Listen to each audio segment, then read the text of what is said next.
Hello and welcome on Thomas Geiger Car. Today with the first insight on the high-performance edition of BMW X3 and X4. After the M GmbH already offered the M Performance variants, for the first time ever they're installing a really high-performance engine into their compact SUVs. If you want to know what to expect from that vehicles that will have their world debut at the Shanghai Auto Show and come to the market in the US in July, in China in August, and in the rest of the world in September, join me on my first walk around and I'll tell you more about it.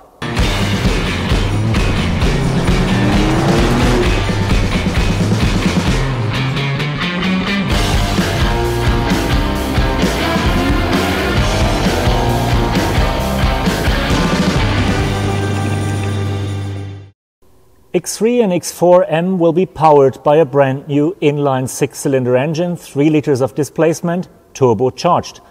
That will deliver even 1/3 more horsepower than the most powerful standard model yet. There will be 2 variants of the vehicle, the standard X3, X4M and the competition that will start at the same time. Standard model will have 480 horsepower, competition will have 510 horsepower. Both will deliver 600 Newton meters of maximum torque with a very high ref characteristic, almost like a natural aspirated engine. If you go 0 to 100, you will make it in 4.2 seconds with the standard model, 4.1 seconds with the competition model.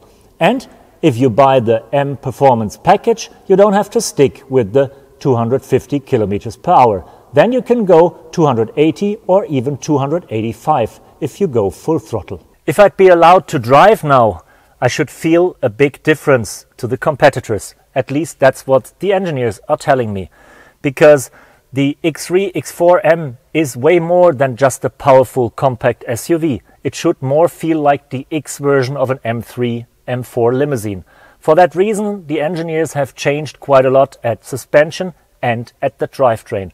The car is way stiffer, the steering response should be much quicker, and they have installed the all-wheel drive that we know from the M5. You can shift the power shift between front and rear axle in 2 steps towards the rear, so the car should almost feel like a rear-wheel driven car, even if there is still some torque left at the front axle due to its basic configuration as an X model. Can't tell you how much I look forward to drive that. At the moment I just have to believe the engineers, but we will figure out the truth in a few weeks' time. As it's supposed to be, the designers have tried to differentiate X3M, X4M from their rational siblings out of the big fleet. So they've installed new mirrors, they've installed 21-inch wheels for the first time, they've given the car a new bolder bonnet, we have the big grille with the wide air intakes, and on the back we have a nice little black fender out of carbon if you want to.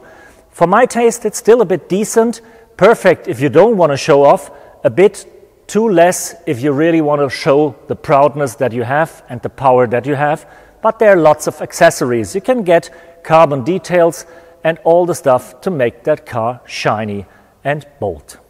Same as with the exterior, the designers changed quite a bit of the interior of X3M and X4M. And they took their inspiration from the famous M5. We have the same steering wheel as in the high-speed limousine. We have the same gear lift as in the high-speed limousine. And we have the same design for the digital cockpit and the digital cluster instrument. Plus, we have a totally new seating. We have bucket-like seats with a very stiff and a very supporting backrest that gives you quite a bit of a hold while you're driving very fast. Not the worst idea if you have a high-performance SUV.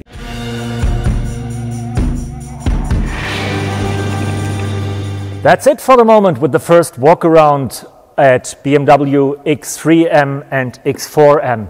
And I would say it's going to be an interesting fight because for the first time ever BMW is conquering its rivals GLC 63 AMG and Porsche Macan Turbo S with a proper high-performance compact SUV. But that's only theory. The proof of the pudding is in the eating, so I can't wait to drive these vehicles in summer and tell you more about it. Thank you, Shishye, Saitian, and goodbye.